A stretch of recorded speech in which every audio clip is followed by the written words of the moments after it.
we have with us someone who's going to talk about transform for good, sustainable customer focus. So she's going to be taking us into this next keynote address.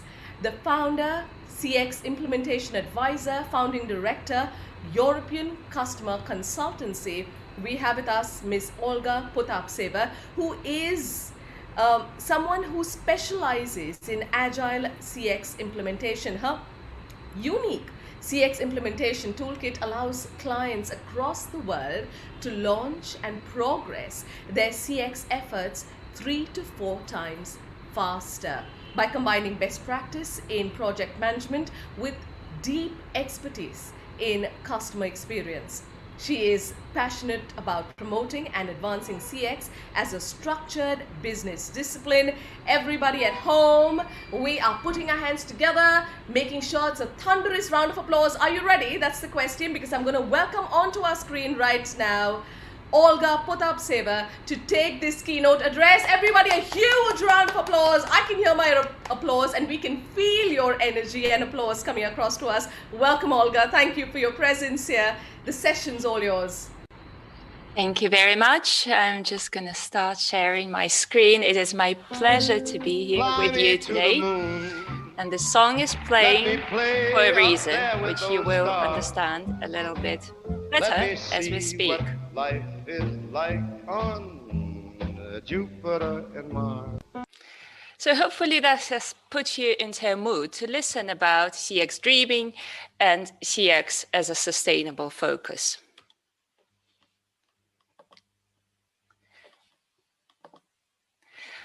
There are key themes for today that I'd like to share with you. One is stop dreaming. Second is the art of editing. And the third is nothing happens unless we do something. Well, hopefully this got you excited. Let's crack on. Before we do, I'd like to introduce myself. I've been doing customer experience for about 20 years now, and my background is in customer research. So I treat customer knowledge as a foundation for everything a business does. How we transform, how we focus on the customer necessarily needs to be based on what customers really need from us. I'm passionate about empowerment, and that's why my 2 flagship products are CX Coaching and Agile CX Implementation Toolkit. This is what we are going to touch on today, and some tips and techniques that I'm going to share with you. I work with clients across the globe, mostly large organizations, and I find it fascinating how successfully or unsuccessfully they have been or not been able to transform in the past. So let's look at this. So why should you stop dreaming? And who is this guy? If you remember the song I played at the beginning, it talked about flying to the moon. So this guy is my dad, and he was one of the pioneers of space science. So back in the days, he was building complex spaceships and non-gravitational ballistics. Don't ask me what that is. So he's obviously far more intelligent than I am, but did he have a dream, do you think? Well, I think he certainly did. You can't do a job like that without a dream. But did he keep dreaming? No, he kept exploring solutions to complex problems. So let's just imagine. We all decided to fly to the moon today. What are we going to do? Are we going to go into my backyard and cobble together a few sticks and then just launch? Probably not. We would explore gravity first. Where do we stand? How do we overcome this? We'll see what tools and knowledge we have available. We'll probably launch a non-living object into space first to see what it's like. Is the moon surface solid? Is this where we really want to go? Is this what we really want? So stop dreaming, start exploring, start planning and building the steps to get you towards your aspiration or your dream customer experience. So I'm often asked, do you have some magic? Not in these exact words, obviously, but a client recently, a global insurance company, said, okay, let's do some surveys. Now we know what our customers want, so this is a wonderful experience. Well, it's not. There isn't a magic rocket that's just going to propel you to a wonderful customer experience. If you've done nothing, you've only just found out what people want, but you need to take steps to get there. Most companies are not ready to act though. And they say, well, now we know what customers want. Let's launch a huge transformation. And they're not ready. So I've worked with a UK bank, for example, who said, let's just reorganize ourselves completely around customer outcomes. And they failed. And why do they fail? Transformations fail consistently. 70 to 80% of all types of transformations, including customer-centric transformations, fail. Think back to your own experiences. Have you ever been on the receiving end of a transformation? How does it feel? Posters go up on the walls, a CEO gives an inspirational speech, and everyone applauds and goes somewhere. But then, the circus passes through the village and it's gone. And people are left disappointed. They felt there was something big coming, but it didn't last. We need to make transformations sustainable.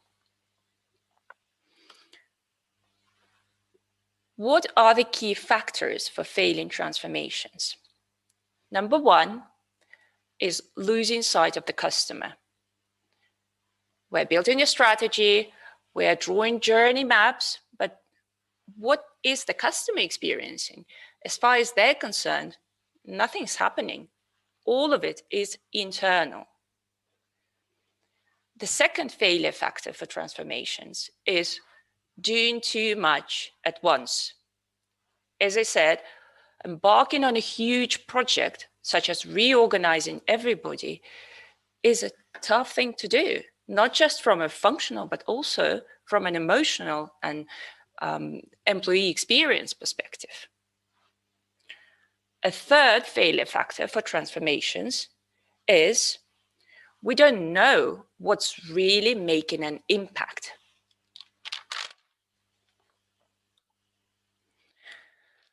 So, customer experience is the reality of purposeful action, not dreaming.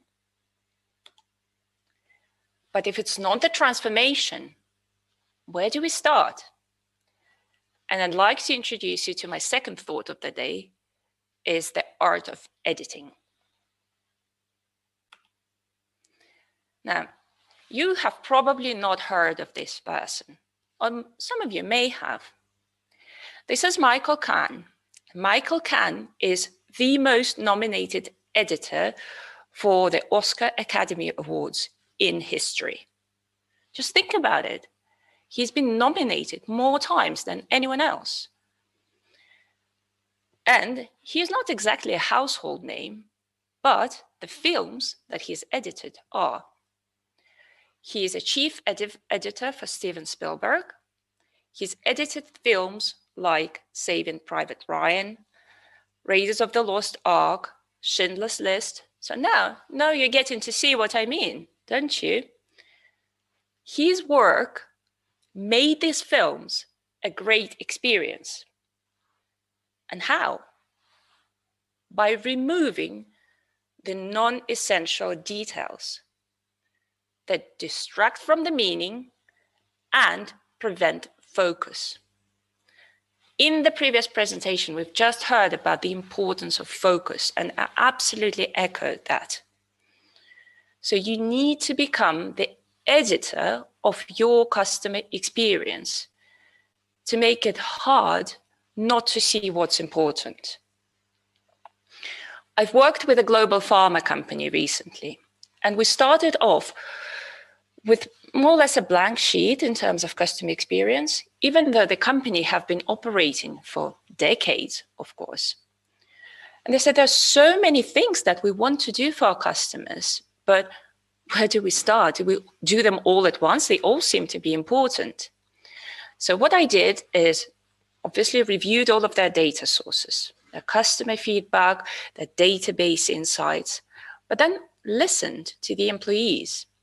Now, when we used to have most smokers around, we used to call this smoke and room conversations. They know all the rumors, they talk about important things. Now, these have been replaced by chat rooms in the virtual environments or coffee machine conversations. But the point is, people know what's broken. They look at the complaints that they receive over and over and over again, or complaints that create the most noise. They're very painful for customers and for the employees. So with this specific company, by listening to all sources, including the employees, I've identified 10 projects that were really critical. And some of them seem very small, like reduce contract processing times. But they have a huge impact on the emotional and the factual state of the relationship with the customer. So, be the editor of your customer experience. The experience happens whether you manage it or not. If you have customers, they experience your company somehow. You need to find out the essential elements of the customer experience you should manage. And define your first critical steps. What can you change in the next quarter?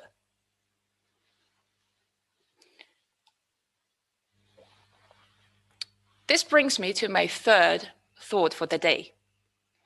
Nothing happens unless we do something. So you've gone through the process of analyzing your experience, defining what's important, and understanding the first critical steps. But you need to start doing something for the customer. Otherwise, they're going to sit in this imaginary pit of bad customer experience. What are the customers going to do if nothing happens for them? They're going to dig left towards your competition, or they're going to dig right and the company will collapse and go down. So building those little ladders for the customers at the points where they are important is critical. Small steps transform CX for good. Big transformations are risky. No one wants to have accountability for them. You will not succeed in your role as a CX professional if you suggest a huge change. Small steps, on the contrary, de-risk the transformation. If you go to your stakeholders and say, I am going to improve contract processing times from 28 days to 14 days, this will reduce how much time and internal resource we spend internally. We will get 80% less complaints and our customers will be happier. That sounds like a manageable and tangible project to do. You're bound to get buy-in from your stakeholders to support you in this. So my challenge to you is to either now or after the session, define your first steps. Think about one CX aspect to improve in the next quarter and write it down in unambiguous terms using action verbs such as deliver. And start doing that. De-risk your transformation. Small is not scary. To round off, I'd like to give you a small gift from my CX implementation toolkit. It's based on two core principles: visualization and rhythm. What's visualization? Once you've engaged your team and energized them, you need to instill effective working. And you also need to celebrate. That's important.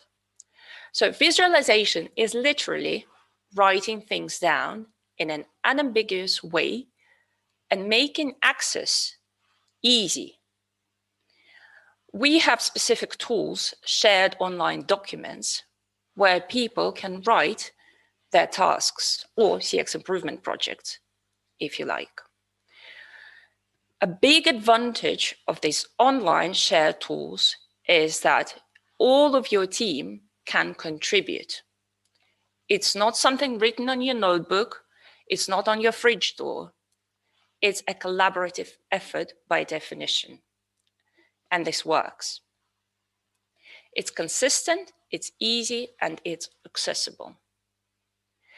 But visualization in itself is only a tool. It's going to fail if you don't supplement it by rhythm.